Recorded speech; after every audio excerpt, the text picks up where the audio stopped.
setingkat Ketua Pengadilan Jakarta Utara tidak boleh memenjarakan rakyat karena ada putusan Mahkamah Konstitusi. Kalau saya ditetapkan tersangka.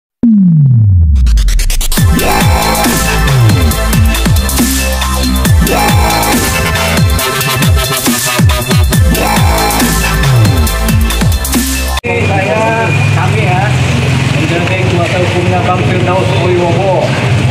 Perkaranya karena ada persoalan di PN Utara di mana Pengadilan Jakarta Utara melaporkan Rasman Nasution DS ya, mungkin juga Bang Firdaus tapi kita belum tahu ya. Jadi kita kemudian setelah menjadi kuasa kita ingin mengadakan permohonan gelar perkara khusus terhadap perkara yang dilaporkan oleh PN Utara. Kenapa akhirnya kita kemari? Karena beberapa saat waktu yang kemarin Bang Hotman Paris menyampaikan di medsos di mana ada 2 tersangka katanya yang sudah menjadi tersangka. Salah satunya adalah diduga adalah Bang Rasman, yang kedua adalah Bang Firdaus karena ada kode yang naik meja. Nah, tapi kita belum tahu nih apakah benar menjadi tersangka atau tidak. Makanya kami datang kemari, saya mendampingi Bang Firdaus untuk menyampaikan permohonan untuk gelar perkara khusus. Satu hal kami menanyakan mengenai apakah sudah ada tersangka atau belum. Yang kedua kami akan menyampaikan mengenai permohonan gelar perkara khusus untuk lebih mendetail apa sih yang dituduhkan, pasal apa yang mau dijerat, kemudian bagaimana pola-pola unsur-unsur yang terpenuhi apa tidak, begitu. Seperti itu. Jadi itu yang akan kami sampaikan pada saat ini. Selanjutnya ini Bang Firdaus bicara. Silakan Bang Firdaus. Oke, terima kasih banyak Bang Diolipa. Alhamdulillah hari ini kami bualan Hotman Paris, ya, bualan yang bukan omongan, bualan, karena beliau telah mendahului kewenangan dari Mabes Polri, ya, khususnya Divisi Humas Mabes Polri. Harusnya yang menyampaikan seseorang itu tersangka atau tidak itu adalah Mabes Polri, bukan si Hotman Paris, ya. Karena si Hotman Paris ini orangnya jumawa, sombong, dan sampai saat sekarang ini belum mampu menjatuhkan saya, ya. Dan Rasman Nasution. Makanya sampai saat ini saya bilang sama Hotman Paris, jangan jumawa. Hari apa nggak ada di kalender. Ya. Dan yang kedua, yang saya sesalkan, ya, dari pernyataan saudara Hotman Paris terlalu tendensius. Masalah beliau dengan Rasman Nasution itu adalah masalah pribadi, ya. Tapi kalau masalah kedinasan secara substansional harusnya lembaga yang berkait yang menyampaikan hal tersebut. Masalah gelar perkara khusus ini atau gelar perkara biasa dilakukan atau tidak itu kewenangan daripada Mabes Polri.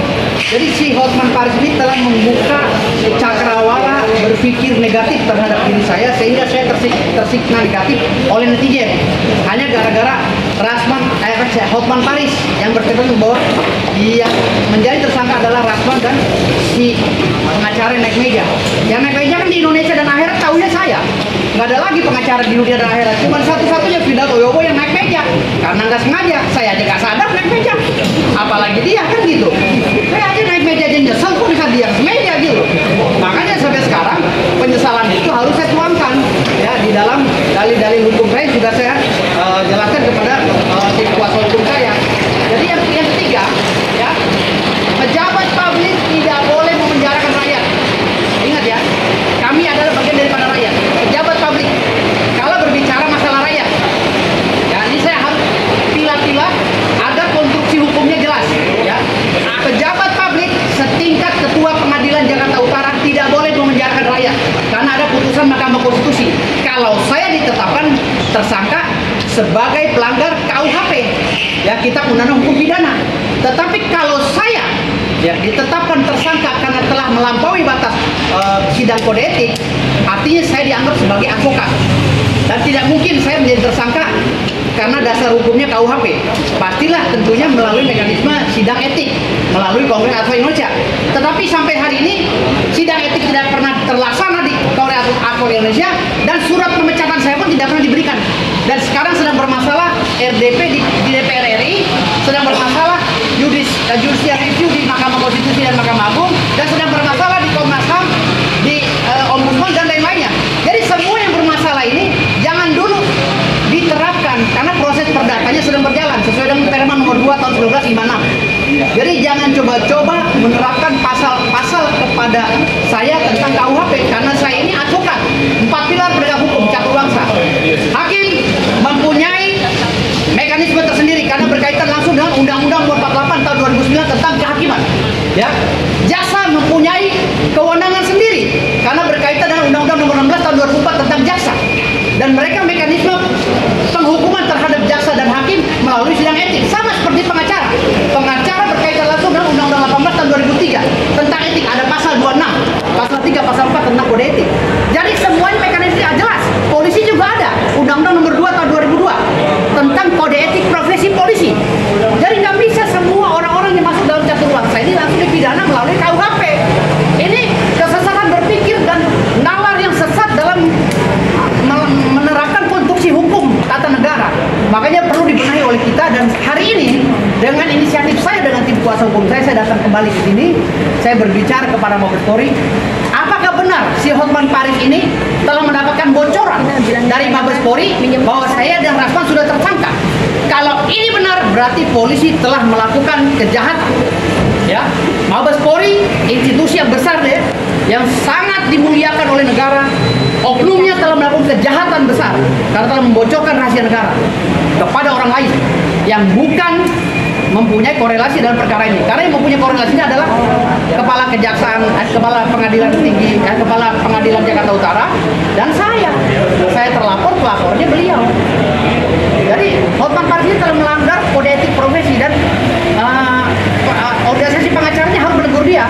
Kalau nggak hancur organisasi pengacaranya. Memiara orang-orang kayak gini nih, manusia-manusia seperti Hotman ini, ya terlalu banyak keluar-keluar, tapi di mana-mana dia persidangannya kalah. Dia memimpin persidangan masalah klien dia yang jenderal kalah. Dia menangani perkara masalah Antam kalah. Kliennya rugi miliaran bahkan triliunan. Hotman ini terlalu banyak bual, nggak ada apa-apanya Hotman itu sama saya. Sampai sekarang dia berupaya, walaupun kau siram sana siram sini pakai aqua Hotman, kau nggak akan pernah bisa kalahin saya. Nah, kau tuh nggak ada apa-apanya. Kau tuh ngaku-ngaku senior, saya junior kamu aja babak belur. Apalagi kamu mau ngawal senior seperti Bang Deolipa nih, yang sumpah advokatnya melalui surat keterangan kehakiman zaman dulu. Dia bilang senior nih, dari tahun 90 udah jadi advokat. Jangan kamu melawan Deolipa, lawan saya aja jebir balik Hotman. Ya, kau jangan jumawa Hotman. Dan kau kalau bisa menjarakan Rasman, saya acungi jempol kau ya. Kau mulut besar Hotman ya. Ingat, saya Dr. Firdaus yang berbicara ya. Saya tantang kamu Hotman ya, debat di Hotman Room atau di mana Hotman. Saya tantang kamu kalau kamu bernyali. Ya. Ya. Oke. Ya, jadi tadi itu adalah ungkapan hati dari Bang Firdaus yang legal juga karena ada fondasi-fondasi legalnya. Yang kedua, memang kita mempertanyakan kenapa ada status tersangka tapi kami sendiri belum tahu nih yang sebagai pelapor itu siapa yang membocorkan dan apakah benar demikian. Kalau nggak benar kan berarti ini fitnah. Bohongan publik. Ya, jadi kita akan kuatkan di situ.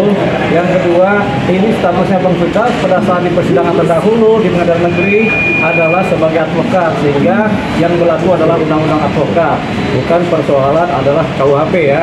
Kalaupun ada KUHP, advokatnya itu yang dibereskan undang-undangnya, itu dia. Kemudian yang ketiga, ini ada pembekuan oleh organisasi advokat yang setelah ditelusuri ternyata belum terdaftar juga. Ini yang kali ketua umumnya di mana di AHU ya. Jadi ini beberapa hal yang kemudian menjadi distraktor ya buat kami ya, untuk kami menganalisa. Kemudian ini Bang Firdaus ini sudah mengaku khilaf dan sudah meminta maaf kepada seluruh masyarakat Indonesia, kepada pengadilan negeri juga, dan kepada Mahkamah Agung. Pengadilan Tinggi Banten. Kepada Pengadilan Tinggi Banten dan Mahkamah Agung. 8 kali saya minta maaf. 8 kali ya, banyak kali itu minta maaf. 8 kali mau dipenjarakan juga, berarti nggak ada nuraninya itu. Pak Prabowo harus turun tangan itu. Berarti pejabat publiknya ini, waduh, hatinya nggak ada. Tapi mereka orang tua saya. Mahkamah Agung adalah orang tua saya. Pak Sunarto ya, ketua pengadilan negeri Jakarta Utara di orang tua saya. Saya juga kalau mereka banyak kali orang tua saya. Iya, maksudnya orang tua kita kan, kita ini anak muda, umurnya berapa? Hah? Di Mabes Polri sudah 2 kali. Nah, hari ini saya ingin mempertanyakan isi mulutnya si Oke. Iya, boleh. Sudah masuk penyidikan. Kan ada 4 pelapor. Rasman, saya, Eli Daniti, sama istrinya Rasman. Kan yang pertama-tama teriak, halo, ribut. Itu gitu. Jadi ya, siapa yang menjadi? Tapi kan nggak mungkin bisa ditersangkakan Bang Rasman Juwana. Beliau saat itu masih advokat, walaupun dia sudah terdakwa kan.